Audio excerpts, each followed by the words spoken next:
इस दुनिया में हर इंसान यही सोचता है, मैंने किसी का बुरा नहीं किया, फिर भी मेरे साथ बुरा होता है।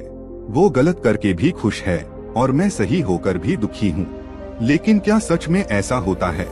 आज मैं आपको एक कहानी सुनाने जा रहा हूँ, जो आपको कर्म के उस नियम से मिलवाएगी जिससे आज तक कोई बच नहीं पाया। एक छोटे से गांव में रमेश नाम का एक व्यक्ति रहता था। रमेश बाहर से बहुत सीधा दिखाई देता था, लेकिन अंदर से वह स्वार्थी और चालाक था। वह लोगों से झूठ बोलता, किसानों को कम दाम में ठग लेता और जब कोई जरूरत में होता तो वह मदद के बदले फायदा खोजता। धीरे धीरे रमेश अमीर बन गया। लोग कहते, देखो बुरा करके भी कितना सुखी है। और रमेश खुद भी यही सोचता था, कर्म वर्म कुछ नहीं होता, जो चालाक है वही जीतता है। एक दिन गांव में एक साधु आए। लोग उनके पास शांति और सलाह लेने पहुँचे। रमेश भी मजाक उड़ाते हुए पहुँचा और बोला, महाराज, अगर कर्म का फल मिलता है तो फिर मैं इतना सुखी क्यों हूँ?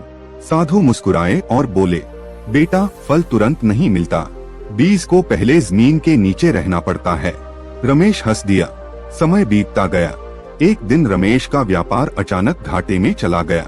जिन लोगों को उसने धोखा दिया था, वही लोग अब उसके खिलाफ खड़े थे। उसका भरोसा, उसका सम्मान, सब एक एक करके खत्म होने लगा। घर में बीमारी आ गई, मन में अशांति बस गई। रमेश सोचता, ये सब मेरे साथ ही क्यों? एक दिन रमेश फिर उसी साधु के पास पहुंचा। इस बार आंखों में घमंड नहीं, बल्कि पछतावा था। साधु बोले, बेटा, अच्छे कर्म तुरंत फल दे सकते हैं, लेकिन बुरे कर्म कभी माफ नहीं होते, कभी इस जन्म में तो कभी अगले मोड़ पर। उस दिन रमेश बदल गया। उसने लोगों से माफी मांगी, ईमानदारी से काम शुरू किया और बिना स्वार्थ मदद करने लगा। धीरे धीरे मन हल्का हुआ, नींद लौट आई और जीवन में शांति आने लगी। दोस्तों, कर्म कोई सजा नहीं है, कर्म एक न्याय है। आप जो आज कर रहे हैं वही कल आपकी पहचान बनेगा। अगर अभी बुरा करके सुख मिल रहा है तो समझ लो हिसाब बाकी है, और अगर अच्छा करके दुख मिल रहा है तो भरोसा रखो, इनाम रास्ते में है। कर्म का नियम कभी नहीं बदलता। हम बदल सकते हैं, लेकिन परिणाम नहीं।